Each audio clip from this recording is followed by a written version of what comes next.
Hi all, இன்னைக்கு strawberries வச்சு strawberry jam எப்படி செய்கிறதுன்னு பார்க்கலாமா? அதுக்கு ஸ்ட்ராபெரிஸை வாஷ் பண்ணி எடுத்திருக்கேன். ஓரளவு தண்ணியெல்லாம் இல்லாத அளவுக்கு ஒரு 2 மினிட்ஸ் ட்ரை ஆக விட்டுட்டு, அது மேலே இருக்கிற அந்த லீவ்ஸ் எல்லாம் பிச்சுட்டு, ஸ்ட்ராபெரிஸை கொஞ்சம் சின்ன சின்னதாக கட் பண்ணி போட்டுக்கலாம். நம்ம எப்படி இதுக்கப்புறம் இதை கரண்டிலேயோ இல்லை மேஷர்லேயோ வச்சு மேஷ் பண்ண தான் போகிறோம். ஸோ நம்ம பெருசாக அதை ரொம்ப பொடிசாக கட் பண்ணணும் அப்படின்ற நெசசிட்டியில் ஓரளவு சின்ன சின்னதாக கட் பண்ணிக்கிட்டால் போதும். ஆக்சுவலி ஸ்ட்ராபெரிஸ் ரொம்ப ஹெல்த்தியான ஒரு ஃப்ரூட். நம்மளோட ஸ்கின்னுக்கு, ஹேருக்கு, நம்மளோட இம்யூனிட்டிக்குன்னு இதில் நிறையா விட்டமின் சி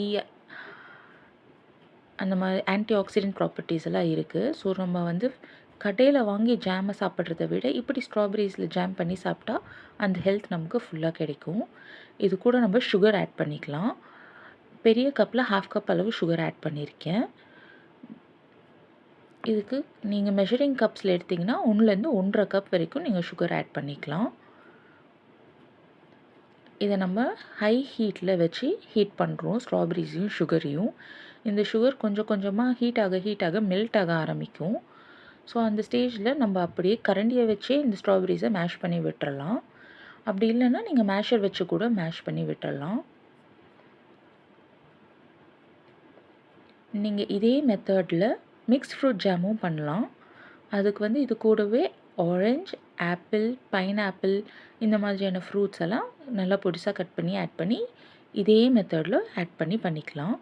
நான் இன்றைக்கி வெறும் ஸ்ட்ராபெரிஸை வச்சு மட்டும் பண்ணி காட்டுறேன்.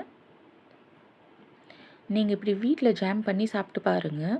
உங்களுக்கு கடையில் வாங்குகிற ஜாமோட டேஸ்ட்டை விட நீங்கள் வீட்டில் பண்ண ஜாமோட டேஸ்ட் ரொம்ப பிடிச்சி போய் நீங்கள் அதுக்கு அடிக்ட் ஆகிடுவீங்க. வெளியில் வாங்கவே மாட்டீங்க. நம்ம குழந்தைங்களுக்கு ஃப்ரெஷ்ஷான ஃப்ரூட்ஸை ரொம்ப ஈஸியாக இப்படி செஞ்சு கொடுத்துர்லாம். அவங்களும் விரும்பி சாப்பிட்ருவாங்க. இது மூலிமா ப்ரிசர்வேட்டிவ்ஸ், ஃப்ளேவர்ஸ் இந்த மாதிரியான விஷயங்கள்லாம் அவாய்ட் பண்ணவும் செய்யலாம். நான் இங்கே ஒரு 1/4 லெமன் அளவுக்கான லெமன் ஜூஸ் ஆட் பண்ணுறேன். நான் ஐஸ் க்யூப்ஸாக பண்ணி வச்சுக்குவேன் லெமன் ஜூஸை. ஏன்னா லெமனை கட் பண்ணி மீதி லெமனை ஸ்டோர் பண்ணுறதுக்கு ஐஸ் க்யூபாக அந்த ஜூஸை ஐஸ் க்யூப் ட்ரேயில் பண்ணி வச்சுக்குவேன். தேவையானப்போ ஒரு க்யூப் எடுத்து போட்டுக்கலாம். இப்போ பார்த்தீங்கன்னா நம்ம கடையில் வாங்குகிற ஜாமை மெல்ட் பண்ணிங்கன்னா ஒரு கன்சிஸ்டன்சி இருக்கும் இல்லையா, அது ஒரு மாதிரி ஜெல்லி மாதிரியான ஒரு கன்சிஸ்டன்சி வரும். அந்த ஸ்டேஜில் நீங்கள் அடுப்பை ஆஃப் பண்ணிக்கலாம். இப்படி வெறும் கரண்டியில் மசிச்சு விட்டதுக்கே பாருங்கள் நல்லா மசிஞ்சிருச்சு. இப்போ பார்த்தீங்கன்னா அப்படியே அது ஜெல்லி மாதிரி ஆகிறது உங்களுக்கு நல்லா தெரியும். ஸோ உங்களுக்கு வேணும்னா நீங்கள் மேஷர் வச்சு கூட இன்னும் நல்லா மேஷ் பண்ணிக்கலாம். ஃபஸ்ட்டு நல்லா அந்த சர்க்கரை உருகி ஒரு வாட்டர் மாதிரி ஆகி ஸ்ட்ராபெரிஸ் நல்லா மிக்ஸ் ஆகிடும். அதுக்கப்புறம் திருப்பி கொஞ்சம் இருக்கிறப்போ ஒரு மாதிரியான ஜெல்லி ஃப்ளேவர் வரும். இந்த மாதிரி ஜெல்லி மாதிரி இருக்கிறப்போ நீங்கள் ஸ்டவ்வை ஆஃப் பண்ணிட்டீங்கன்னா கொஞ்சம் கூல் ஆனதுக்கப்புறம் பார்த்தீங்கன்னா அது இன்னும் திக் ஆகும். ஸோ அப்போ நீங்கள் ஒரு கிளாஸ் பாக்ஸில் போட்டு அது ஸ்டோர் பண்ணி வச்சுக்கலாம். இது நீங்கள் தாராளமாக 1 வீக் வரைக்கும் வெளியில் ஸ்டோர் பண்ணிக்கலாம். நீங்கள் ரெஃப்ரிஜரேட் பண்ணுறதா இருந்தால் 1 மந்த் வரைக்கும் கூட ஸ்டோர் பண்ணிக்கலாம்.